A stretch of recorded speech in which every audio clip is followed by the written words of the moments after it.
The pop star who had it all, but ended up fighting for his life with the chance he may never walk again. One Life follows Brian Harvey in 10 minutes here on BBC One Northern Ireland, after an update from Crimewatch, with Nick Ross and Fiona Bruce.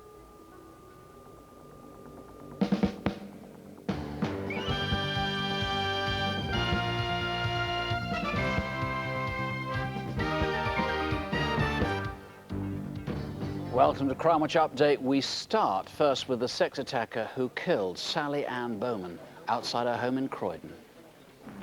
See you later. See ya.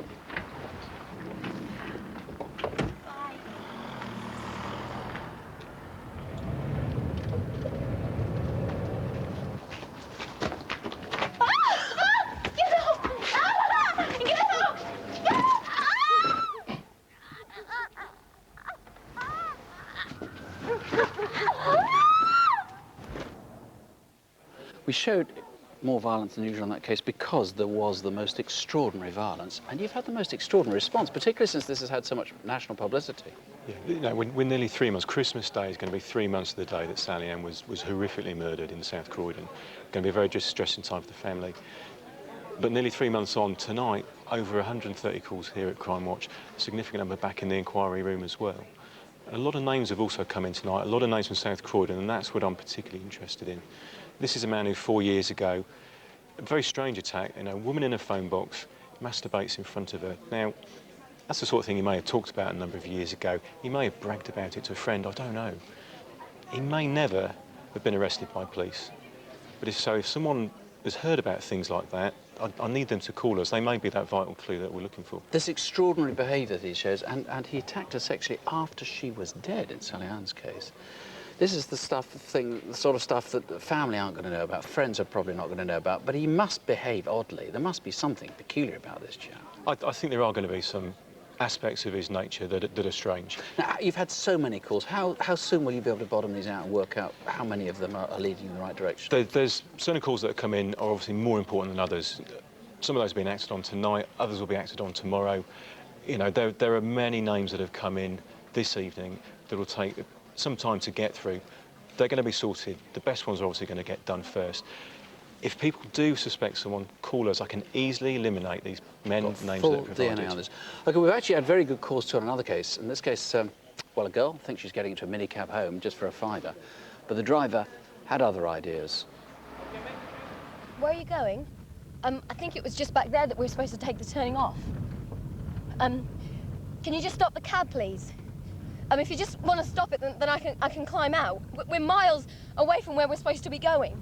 Can you open the doors, please? Can you just unlock the doors, please? Michael Bone, that driver had taken her into an ambush. Two people waiting for her, the gang raped her, she fled. Now, very difficult because there was not much to go on, but those 3 magical drawings that she, the victim, managed to draw herself, and that's created a big response. Provoked a huge response. We've had over 40 calls, some of which are totally new lines of inquiry, totally unknown to us at Holborn, and some of them are very promising. There are connections with the taxi trade and indeed local connections to the area where the attack took place. These are olive skin, she's not sure where they come from, possibly Eastern European, possibly Mediterranean, she's not sure. These calls link in with that really well, do they? They link in terms of the attack. They're not so much as a description. A couple of them have said, I know this man because I used to get his cab, but it's more the fact they're pointing us in a certain direction, which is of interest to me as the investigating officer. That's the big point for me. There's a new direction now for the inquiry. Thank you. Ruff. Well, we've got some good stuff coming in on the CCTV that we showed you earlier. We've had a couple of names given for the Dutch pub armed robbers. We've also had some interesting information put forward by a police officer on that job. Now, the GBH in Farringdon, we've had a name put forward for the attacker, which the officers in particular are very interested. So stay tuned on that one. And the co-op deception, we've had lots of calls on that job, and 2 separate people have called in with the same name for that guy. So all in all, another good response. One man is still wanted for the shooting of WPC Sharon Beshinevsky. His name is Mustaf Jammer. There's some very good information on that. Dozens of sightings all over the place, but in particular clustered in one area. I don't want to say exactly where for now. We had local council workers, bank staff who think they know who he is. We had links to particular addresses which are being followed up now. The police back in the incident room are following that up right now. Alexandre Marques is the 61-year-old Portuguese waiter. He's missing. He's been missing for 8 weeks. He's feared murdered. DI Guy Ashley, what information have you had on this? We've had a number of calls into the studio tonight. We've actually had a name put forward for the man seen at the CCTV. Let's just show that man again. This is a guy who's at a cash point using Alexandre's cash point card. That's correct. We don't know how he got hold of it. No, we don't. But he's using the card and he's using the PIN number. So. And what about a sighting of the car as well? There was in the area at the time, wasn't it? We've had a couple of calls in respect to the car, which we're following up to. A red Ford Escort. That's correct. Distinctive red Ford Escort, red all over. Good calls on that. OK, Guy, thanks very much indeed. Thank you. Well, Simon Pearce got off a night bus in Catford in southeast London. He just got off the bus. He walked into two men who kicked him and punched him to death. DI Tim Grattan-Kane, you've not had a lot of calls on this, but tell us what information you've had in. Very importantly tonight, we've had someone ring in who was on the bus and witnessed the attack taking place outside.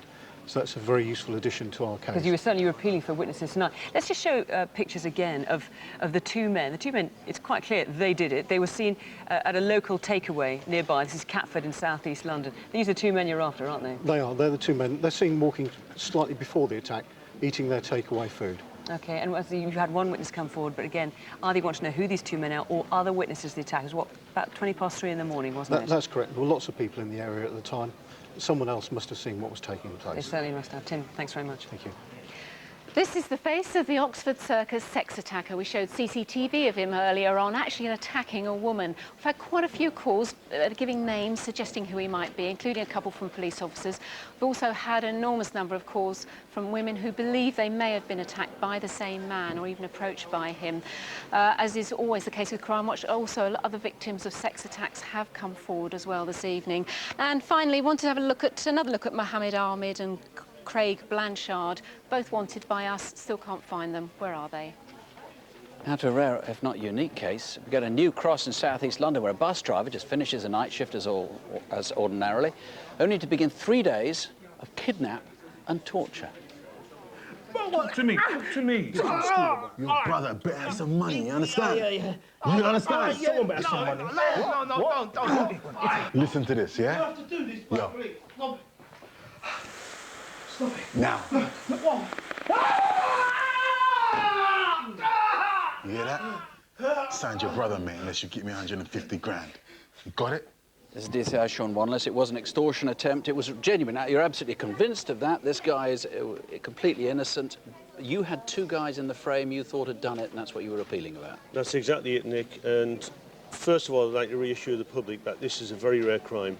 This does not happen very often, and you're not going to be the victim of this type of attack.